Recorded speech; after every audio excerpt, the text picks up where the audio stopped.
नमस्कार, मैं हूं श्वेता सिंह। आप देख रहे हैं आज तक रात 9 बजे।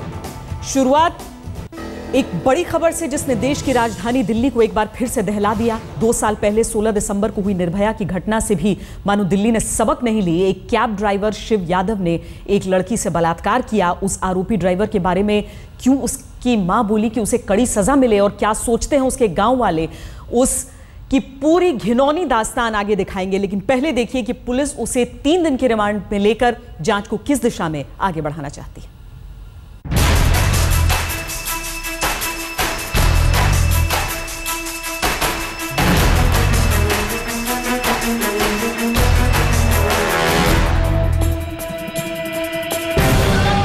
देश की राजधानी दिल्ली में लोगों का आक्रोश 30 हजारी कोर्ट के बाहर शिव कुमार यादव पर टूटा, जिस पर एक लड़की से बलात्कार का आरोप है। इससे पहले आज शाम 4 बजे शिव यादव को 30 हजारी कोर्ट में पेश किया गया, जहां से उसे पुलिस रिमांड पर 3 दिन के लिए भेज दिया गया। आरोपी शिव कुमार यादव द्वारा शिनाख्त परेड के बारे में मना कर दिए जाने के बाद दिल्ली पुलिस ने उसकी 3 दिन की पुलिस रिमांड की मांग की। पुलिस का ये कहना था, एक तो उसे वो फोन बरामद करना है जिसके जरिए आरोपी कंपनी के संपर्क में रहता था, दूसरे वो रूट भी समझना है जिसके जरिए वो वसंत विहार से जखीरा तक पहुंचा था। इसके अलावा वो फरार होने के बाद कहां-कहां छुपा था ये भी पता करना है। आज अदालत में पुलिस की मांग थी कि आरोपी शिव यादव को जेल में भेजा जाए ताकि पीड़ित महिला के सामने उसकी पहचान परेड कराई जाए।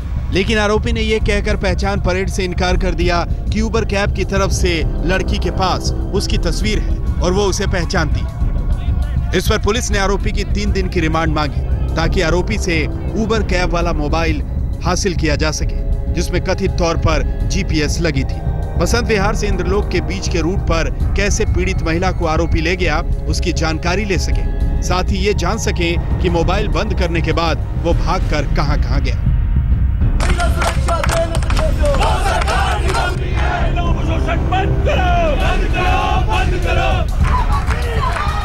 इससे पहले आज सुबह ही यह मामला इतना गरमाया कि गृह मंत्री राजनाथ सिंह के घर के बाहर आप से लेकर एनएसयूआई के छात्रों ने प्रदर्शन किया।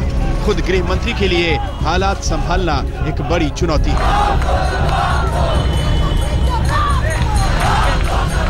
ये बहुत ही दुर्भाग्यपूर्ण है, बहुत शर्मनाक है। इसके जो कानून है इनको प्रभावी तरीके से लागू करने की जरूरत है और कुछ जरा इस संबंध में विशेष सजग रहने की आवश्यकता है, क्योंकि मैं समझता हूं कि भारतीय समाज के लिए इससे बड़े दुर्भाग्यपूर्ण और शर्मनाक और कोई घटना नहीं हो सकती है। और इस प्रकार की घटनाएं होती हैं तो स्वाभाविक रूप से हम सभी आहत होते हैं। शुक्रवार की रात एक मल्टीनेशनल कंपनी में काम करने वाली लड़की से बलात्कार करने का आरोपी शिव कुमार यादव पहले भी बलात्कार का आरोपी रह चुका है। पुलिस के मुताबिक 2011 में शिव यादव यौन उत्पीड़न के मामले में ही 7 महीने तक तिहाड़ जेल में बंद रहा, लेकिन उसके खिलाफ कोई ठोस सबूत नहीं मिला, जिससे वो जेल से बाहर आ गया। लेकिन उबर कैब ने जिस तरह शिव यादव का कच्चा चिट्ठा खंगाला नहीं, उससे सवाल उस पर भी उठ रहे हैं। शिवेंद्र श्रीवास्तव के साथ हिमांशु मिश्रा, दिल्ली आज तक।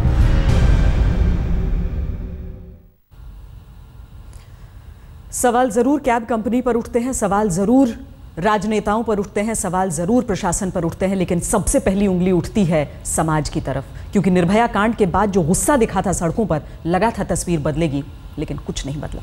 और कमाल देखिए कि दिल्ली पुलिस से बलात्कार के आरोपी शिव कुमार यादव को जो कैरेक्टर सर्टिफिकेट मिला, लेकिन आज दिल्ली के पुलिस कमिश्नर बीएस बसी ने 2 टूक कह दिया कि वो सर्टिफिकेट तो फर्जी था। कि हमने इसके बारे में सूचना प्राप्त की है और ये पता चला है कि जिस तारीख का ये सर्टिफिकेट दिखाया गया है उस तारीख को जिस अफसर के सिग्नेचर हैं वो अफसर वहाँ पे पोस्टेड नहीं था। सो पैरामा फेसाई ये जो एंटीसीडेंट्स वेरिफिकेशन सर्टिफिकेट है ये झूठा है। इसके लिए ताकि इस पर अच्छे से तफ्तीश की जा सके और इसकी तह तक पहुँचा जा सके, तो इस सिलसिले में एक मुकदमा दर्ज किया जा रहा है इसके खिलाफ, इस सर्टिफिकेट के बेसिस पे फॉर फॉर्जरी एंड चीटिंग का। राजनाथ सिंह ने लोकसभा में बयान दिया तो मोदी सरकार की महिला एवं बाल विकास मंत्री मेनका गांधी ने एक नई पहल की वकालत की। आज तक से खास बातचीत में मेनका गांधी ने कहा कि महिलाओं की हिफाजत के लिए वैसे कैब की जरूरत है जिसे महिलाएं चलाती। एक बार फिर दिल्ली कई सवाल उठे हैं कि क्या सुरक्षा नहीं है महिलाओं की, कैसे रुकेगा ये सब घटनाएं?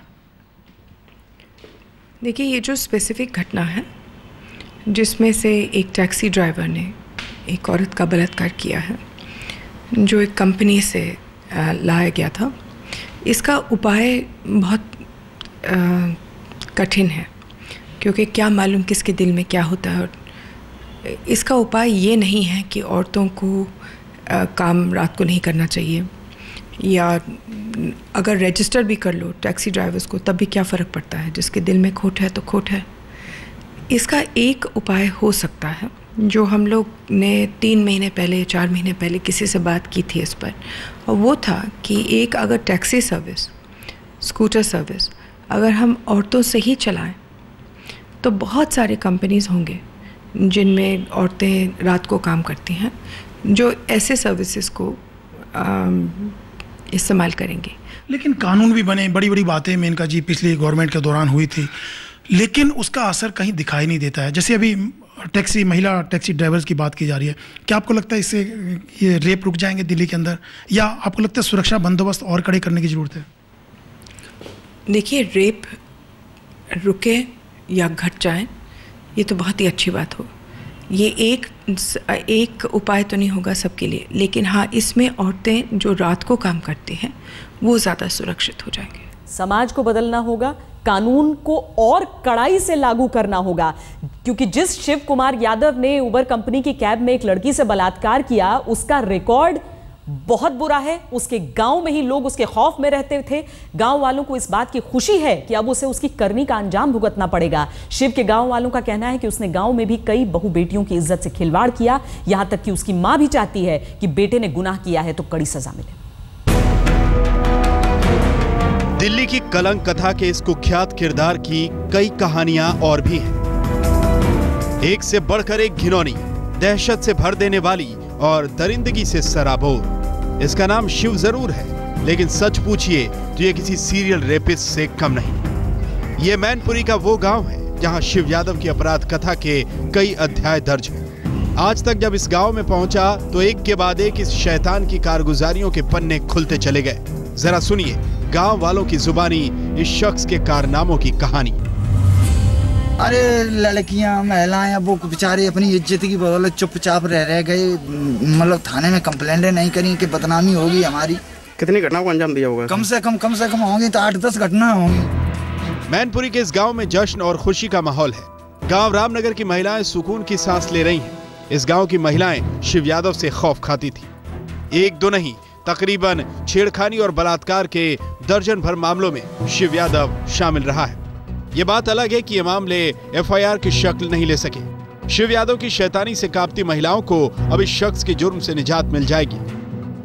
हाँ, बेइज्जती करी थी डर के हमें कई साल हुई। कितनी घटनाएं क्यों होंगी? लगभग 2-3 कच्चे को जी। एक रिटायर्ड शिक्षक के इस बेटे ने अपने पिता की साख को मिट्टी में मिलाकर रख दिया। इसका एक भाई इसकी शैतानियों से तंग आकर खुदकुशी करने को मजबूर हो गया। माँ बाप को अब इतनी भी ममता नहीं रही कि वो बेटे की जमानत की कोशिश करें। माँ तो साफ साफ कह रही है कि बेटे को सजा मिलनी चाहिए।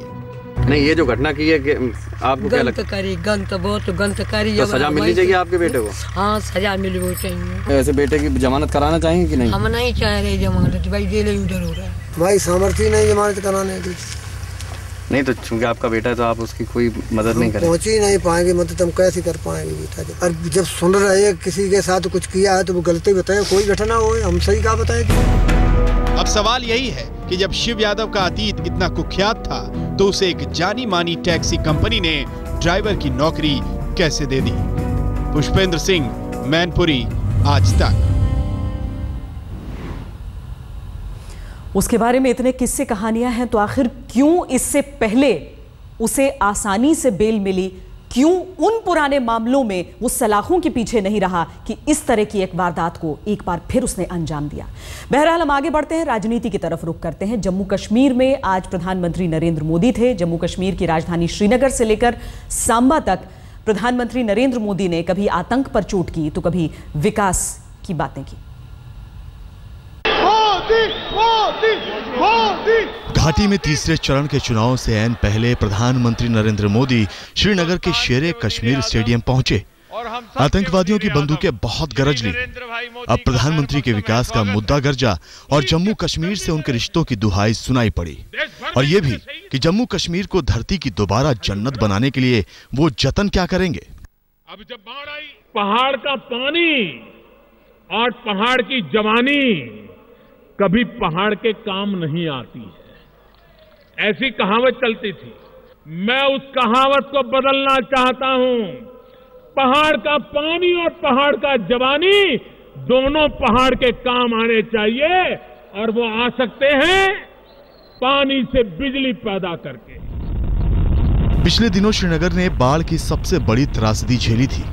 मोदी ने उन घावों पर उम्मीदों का मरहम लगाया, ये भी याद दिलाया कि होली हो या दिवाली, उन्हें घाटी की याद हमेशा आती है। इसीलिए तो दिवाली की सुबह सियाचिन में सैनिकों से मिलने की यादों में खो गए। पहली बार हर कोई दिवाली अपने परिवार के साथ मनाता है, अपने यार दोस्तों के साथ मनाता है, मिठाई बांटता है, खाता है। मैं भी इंसान हूं, मेरा भी मन करता है कि मैं भी अपने यार दोस्तों के बीच में दिवाली मनाऊं, परिवार के बीच दिवाली मनाऊं, मिठाई खाऊं। लेकिन मेरे कश्मीर के भाइयों बहनों, मैंने दिवाली नहीं मनाई, दिवाली नहीं मनाई। मैं आपके बीच आया, आपकी पीड़ा को सुनने के लिए आया, और आपके बीच रह करके आपके दुख दर्द को मैंने सुना था। इससे पहले सांबा में भी प्रधानमंत्री ने साफ कर दिया कि आतंकवादियों की AK-47 को मुंहतोड़ जवाब एंड्रॉयड से मिलेगा और ईवीएम पर लगने वाली उंगली से।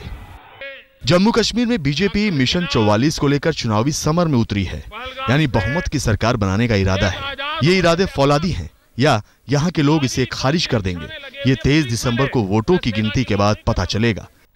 अशरफ वानी, श्रीनगर, आज तक।